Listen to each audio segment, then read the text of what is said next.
Hello fellow cine enthusiasts, my name is Christina and welcome to another Let's Get Reels movie review. Today I am introducing a new segment called What's on Netflix.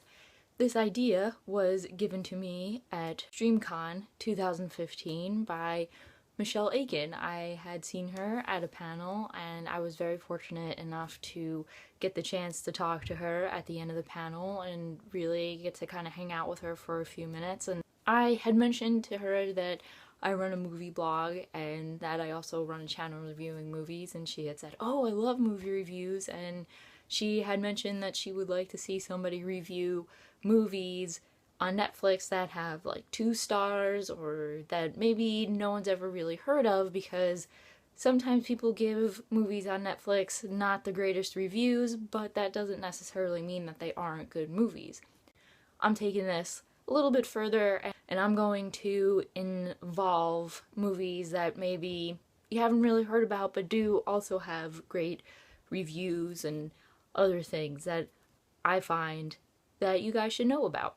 Thank you very, very much, Michelle. I greatly appreciate it, and it was so much fun talking to you, and I hope you enjoy this new series that I'm starting if you keep up with it. The first movie I will be reviewing for this new segment is called White Bird in a Blizzard. It stars Shailene Woodley, Ava Green, and Christopher Meloni. I was introduced to this movie by a friend of mine named Emily. She loves Shailene Woodley and told me that this movie was really, really good and that I should give it a try. So I appreciate you giving this suggestion to me, Emily. White Bird in a Blizzard is a really, really interesting movie. It starts off with this girl named Kat, played by Shailene Woodley, who one day comes home and her father says that her mother is missing and can't be found. And really, at first, it doesn't affect Kat, her mother disappearing, because they were never really close. Her mother, towards the time that she disappeared, a few weeks or months or however, she started to go a little nuts. Like, she would just come into her room in the middle of the night and she would just be really strange and very closed off and certain other things. So it wasn't really that shocking that Kat's mother, Evie, just all of a sudden disappeared out of nowhere. And her father had tried to make her go to therapy to talk it out, thinking that, she was affected by the whole thing. And she really, in a way, kind of tried to hide it for all the years her mother had been missing. And it just never really affected her the way everybody thought that it should. Once Kat goes off to college, though, and she comes home, her mother's disappearance kind of starts to bother her a little bit. She starts to think about that day and what had happened and just certain other things, like her father was getting a little weird and all this stuff, and she really, really starts to question it, and she starts to become emotionally, I'm not going to say unstable, but emotionally affected by her mother's disappearance at this point. And then the truth comes out about her mother's disappearance and what had happened with that whole thing. And the ending and what happened is actually extremely interesting. Part of what makes this movie so fantastic. The person who makes White Bird in a Blizzard so utterly fantastic is Ava Green. I have had such a massive crush on this woman's acting for a while now. I started watching her in Penny Dreadful. A few years ago I had seen her in Dark Shadows, and I think when I saw her in Dark Shadows I thought, wow, this woman is a fantastic actress. And of course before that I had seen her in Casino Royale, and that's what I knew her from. So she was always kind of like the Bond bitch to me. But now I see like how great of an actress she is and how just like she lets herself go batshit crazy. If you've seen Ava Green in Penny Dreadful, you know that woman is just like, whoa, like mind-blowing. She just goes all out. It's like she doesn't give a shit that she is like, her character has to go crazy. It was in like the first few episodes of Penny Dreadful that I was like, I bow down to you, Ava Green. You are amazing. And like even White Bird in the Blizzard, her character was just so batshit nuts. And She did such a wonderful, wonderful job. Like, you don't even question, like, why she would run away. She's just so crazy. It's not, like, impossible, you know, and you're kind of like, what a bitch for leaving her daughter and just up and walking away and everything. You don't think twice about it. And Ava Green, she did a perfect job. She convinced you that this woman was just nuts and would just leave. Shailene Woodley, I'm not sure how I feel about her as an actress. I think she's good.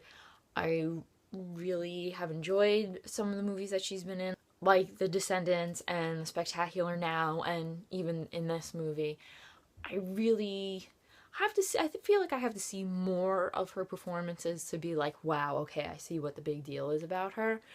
But as a young actress and seeing what she's done so far, I think she can become a very great, promising actress as she gets older. Shailene Woodley was excellent in this movie. I don't think anybody else really could have played Kat as well as her.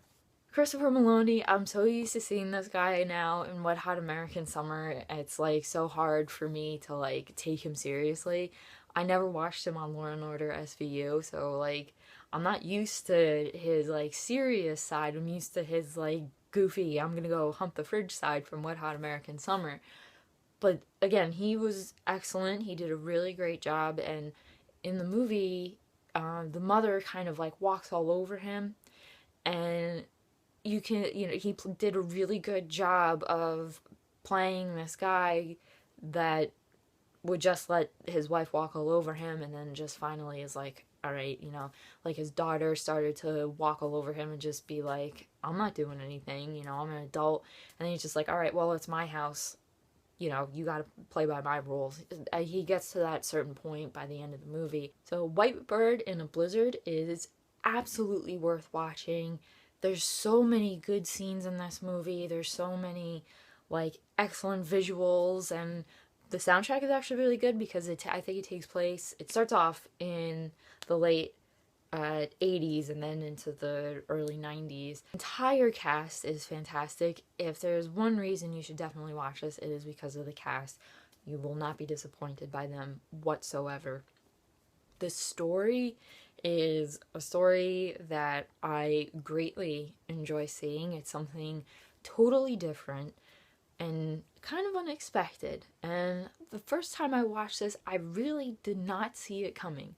And any movie that could leave me going, oh, I did not see that, definitely is worth viewing, because I hate when stories get reused and reused, and White Bird in a Blizzard did not use the typical movie cliches. To me, it didn't. What's on Netflix that you should be watching? White Bird in a Blizzard.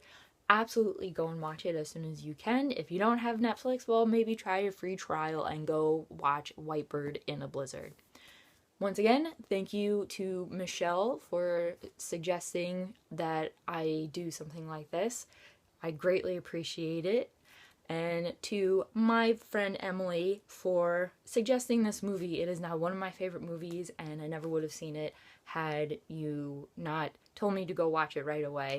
Thank you for watching my review of White Bird in the Blizzard. If you like this review in any way, or if you like this idea of what's on Netflix, please give it a thumbs up and definitely leave a comment down below, not only on the movie, but if you like this idea and you'd like to see me do it more. And if you have any suggestions of what's on Netflix, what movies are out there that you think no one else is watching, or has somewhat not great reviews, but could go for a watching and a reviewing, maybe I might like it, leave a comment. Let's talk about it. I want to know.